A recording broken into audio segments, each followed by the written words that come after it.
Sir சட்டை கிழிஞ்சிருக்கான் தானே பாக்குறீங்க? நான் தான் சொன்னேன் ரொம்ப தெளிவா இருக்குன்னு, நம்புங்க சார். அரசு ஊழியர்களின் பழைய ஓய்வூதியத்தை பற்றி பேசினீர்கள். OPS old pension scheme. ஆம், அந்த பழைய ஓய்வூதியத்தை ஏன் இவ்வளவு நாள் இருந்துட்டு நீங்க எல்லாம் பண்ணிருக்கணும்? 5 ஆண்டுகளாக நீங்கள் இருந்தீர்களே, நீங்கள் செய்யாம இப்ப கடைசி நேரத்துல அவசர அவசரமா கூப்பிட்டு பேசி ஒரு பென்ஷன் ஸ்கீம் அனுப்பிச்சிருக்காங்க. பக்கம் பக்கமா சொன்னார். நானும் சொல்றேன், 36ஆம் பக்கம் அஇஅதிமுக தேர்தல் அறிக்கை 36ஆம் பக்கம் 2016 கொடுத்தது சார். மத்திய அரசு ஊழியர்களுக்கான 7வது ஊதிய குழு பரிந்துரைகள் அமல்படுத்தப்பட்டவுடன் தமிழக அரசு பணியாளர்களுக்கும் ஊதிய விகிதங்கள் மாற்றி அமைக்க நடவடிக்கைகள் எடுக்கப்படும். பழைய ஓய்வூதிய திட்டத்தையே அமல்படுத்துவது குறித்து ஒரு வல்லுநர் குழு அமைக்கப்பட்டுள்ளது. அக்குழுவின் அறிக்கை பெறப்பட்டு பழைய ஓய்வூதிய திட்டமே தொடர்ந்திட நடவடிக்கை எடுக்கப்படும் சொன்னது அஇஅதிமுக 2016 ஆட்சிக்கு வந்தீங்க. செஞ்சீங்களா? செய்யல. மாறாக 2021 ஆட்சிக்கு வந்த திமுக அது குறித்து ஒரு கன்சர்னோட ஒரு விவாதத்தை பண்ணுது. அந்த பென்ஷன் ஸ்கீம் பழைய பென்ஷன் ஸ்கீம் இல்ல. இங்க யாராவது அரசு ஊழியர்கள் இருந்தா உங்களுக்கு தெரியும், பழைய பென்ஷன் ஸ்கீம் கிடையாது. புதிய ஓய்வூதியத்துக்கும் நிறைய வித்தியாசம் மாதிரி சொன்னாங்க மேடம். ஒண்ணு இல்ல, விரைவா சொல்லிடுறேன். அகவிலைப்படி பழைய ஓய்வூதியத்துல உண்டு, நியூ பென்ஷன்ல கிடையாது. பட் இன்னைக்கு தமிழ்நாடு அரசு கொண்டு வந்திருக்கிறது அகவிலைப்படி உண்டு. பணிக்கொடை பழைய ஓய்வூதியத்துல உண்டு, இப்ப தமிழ்நாடு அரசு கொண்டு வந்திருக்கிறது உண்டு. குடும்ப ஓய்வூதியம் பழைய பென்ஷன்லயும் உண்டு, இதுலயும் உண்டு. பாதுகாப்பு அரசின் முழு பொறுப்பு பழைய ஓய்வூதியத்துல, இதுலயும் அரசின் முழு பொறுப்பு. ஒண்ணுதான் சார் வித்தியாசம். 10% வாங்கிக்கிட்டு 50% தமிழ்நாடு அரசு கொடுக்குது. இது மட்டும்தான் வித்தியாசமே தவிர பழைய ஓய்வூதிய திட்டத்தினுடைய அத்தனை அம்சங்களும் இருக்கக்கூடிய ஒரு ஓய்வூதிய திட்டம். அடுத்து பாருங்க, அவங்க அரசு ஊழியர்கள் போராடிட்டு இருந்தாங்க. உங்கள் தரப்பு ஆட்கள் சில பேரை கூப்பிட்டு கேக் வெட்டி முடிச்சிட்டு போயிட்டீங்க. ஜாக்டோஜியோ இனிப்பு கொடுத்து கொண்டாடி போராட்டத்தை முடிச்சு வச்சிட்டாங்க. அவங்க எந்த நாட்டுல போராடுறாங்கன்னு எனக்கு தெரியல. அடுத்து செவிலியர்கள், தங்கைகள், சின்ன சின்ன பிள்ளைகள், அந்த பிள்ளைகளை இழுத்து கொண்டு போய் அந்த வேன்ல தள்ளினதை நீங்க பார்த்திருப்பீங்க. போலீஸுடைய அராஜகம், ஸ்டாலின் அரசனுடைய அராஜகத்தை, திமுக திராவிட முன்னேற்ற கழக அரசனுடைய அராஜகத்தை பார்த்திருப்பீர்கள். நான் வாச்சாத்திக்கு போவேன், சந்திரலேகா மீது ஆசிட் ஊத்துறதுக்கு போவேன், பாலி ஜுவல்லர்ஸ்க்கு போவேன், கங்கை மரனுக்கு போவேன், போரநாடு கொலை வழக்கிற்கு போவேன். ஒரு கரடி பொம்மையை திருடுவதற்காக போரநாட்டில் எப்படி கொலை நடந்துச்சு டேட்டோட பேசுவேன். அதுல சம்பந்தப்பட்டவர் எப்படி மர்மமான முறையில் விபத்தில் இறந்தார் வேண்டாம், அதுக்கு போக விரும்பல. வேற சில ஆக்கப்பூர்வமான தகவலை பேச வேண்டியிருக்குது. போல இடைநிலை ஆசிரியர்கள் அவங்களும் அப்படித்தான் பயங்கரமா போராடுறாங்க. என்ன கேக்குறாங்க? ஓ, எங்களுக்கும் அதே சம்பளம் கொடுங்க, நாங்களும் அதே மாதிரிதானே வேலை பார்க்கிறோம். சும்மா கேட்கல, நீங்க தான் அதுக்கு ப்ராமிஸ் பண்ணீங்க. அதிமுகவுக்கு புதுசா அரசு ஊழியர்கள் மேல அக்கறை எல்லாம் வந்திருக்கு. அரசு ஊழியர்கள் போராட்டத்தை அவர்கள் எவ்வளவு ஒடுக்கினார்கள் எஸ்மா காலத்துல இருந்து எடுத்து பார்த்தோம் அப்படின்னா அவ்வளவு மோசமான ஒடுக்குமுறை அவர்கள் மீது ஏவினர்கள். இன்னும் கூட வேண்டாம், அதாவது ஊதிய உயர்வு கேட்டாங்க அப்படிங்கிறதுக்காக அவங்க சம்பள பட்டியலை அரசு விளம்பரமாக கட்சி பேர்ல விளம்பரம் கொடுத்தவர் அதிமுகவினுடைய முன்னாள் அமைச்சர். ஒரு ஆடியோ இன்னைக்கு இருக்கு.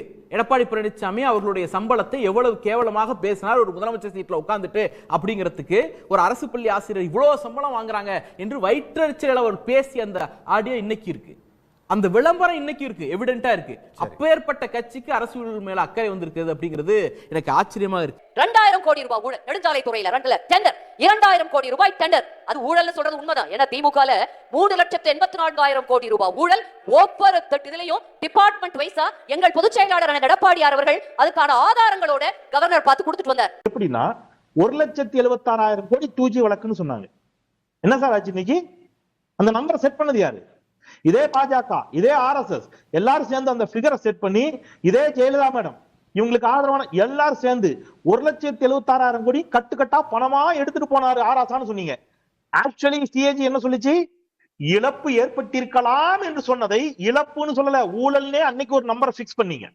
அந்த நம்பரை பிக்ஸ் பண்ணி திருப்பி பேசுனீங்க. நீதிபதி சொன்னாரு சாட்சி சொல்றதுக்கு ஆள் இல்லைங்கன்னாரு. கோவிட் பெருந்தொற்று போல இருக்கப்போ மிகப்பெரிய நாடுகள் எல்லாம் நெகட்டிவ் மைனஸ், பெரும்பாலான இந்திய மாநிலங்கள் மைனஸ் பொருளாதாரத்துல போனப்போ, GDP ரேட் மைனஸ்ல போனப்போ நம்ம மாநிலம் மட்டும்தான் பிளஸ்ல இருந்து. ஒரு விஷயம் சொல்றேன், 2011 மரியாதைக்குரிய மறைந்த முதலமைச்சர் அம்மையார் ஜெயலலிதா அவர்கள் ஆட்சி பொறுப்பேற்கின்ற பொழுது, கடைசியா முத்தமிழர் டாக்டர் கலைஞர் முதலமைச்சராக இருந்து வெளியேறுகின்ற பொழுது தமிழ்நாட்டினுடைய பொருளாதார வளர்ச்சி 13.12 விழுக்காடு.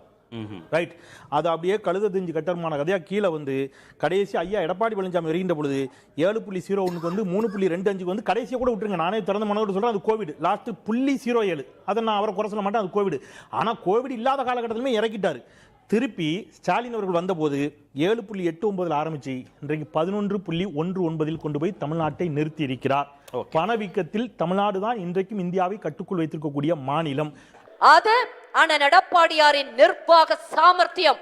எடப்பாடி பழனிசாமி ஆட்சியில தான் இந்தியாவினுடைய ரிசர்வ் வங்கி சொன்னுச்சு இனிமே தமிழ்நாட்டுக்கு கடன் கொடுக்க கூடாது அப்படின்னுச்சு.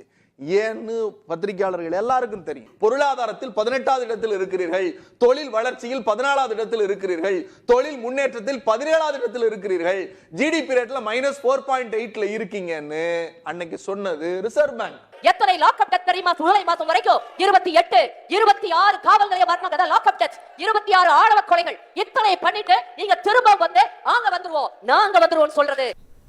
நீங்க அவருடைய ஆட்சியில போலீஸ் துறை அவர் கட்டுப்பாட்டில் வைத்திருக்கிறார். ஆனா 13 பேரை காக்கா குருவி மாதிரி தூத்துக்குடியில் சுட்டு கொல்லப்பட்ட பிறகும் எனக்கு அது தெரியாது என்று சொன்ன எடப்பாடி பழனிசாமியை விட அஜித்குமார் காவல்துறையினரால் கொடூரமாக தாக்கப்பட்டு மரணம் அடைந்ததற்கு பொறுப்பேற்றுக் கொண்டு மன்னிப்பு கேட்டு வருத்தம் தெரிவித்து உடனடியாக அந்த காவலர்கள் மீது நடவடிக்கை எடுத்து சஸ்பெண்ட் செய்து அவர்கள் மீது கொலை வழக்கு பதிவு செய்த ஸ்டாலின் பரவாயில்லை, அவர் தனக்கு தெரியவே இல்லை என்று சொன்னார். எனவே எடப்பாடி பழனிசாமியை விட ஸ்டாலின் பரவாயில்லை என்று மக்கள் ஸ்டாலினுக்கு வாக்களித்தார்கள்.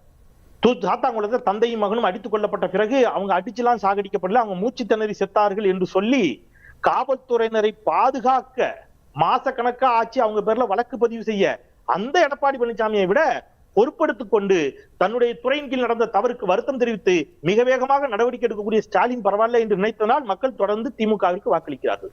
ஆனா பொள்ளாச்சியில தான் சொந்த கட்சிக்காரர் அதிமுக அணியினுடைய மாணவர் அணியினுடைய நகர செயலாளர் அருளானந்தத்தை ஓராண்டு ஆகியும் கட்சியிலிருந்து நீக்காம வச்சிருந்தாலும் ஐயா எடப்பாடி பழனிசாமி அவரை விட ஸ்டாலின் பரவாயில்லைன்னு நினைச்சதுனால மக்கள் தொடர்ந்து 2026 வாக்களிப்பார்கள். We are all really upset about you, Mr. Stm. நீங்க ரொம்ப தப்பு.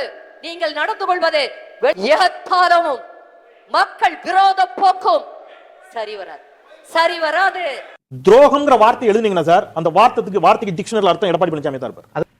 சூரியனை பார்த்து ஏதோ ஒண்ணு குலைக்கிற மாதிரி திருமதி வி.கே. சசிகலா அம்மையாரை பார்த்து சொன்னார்.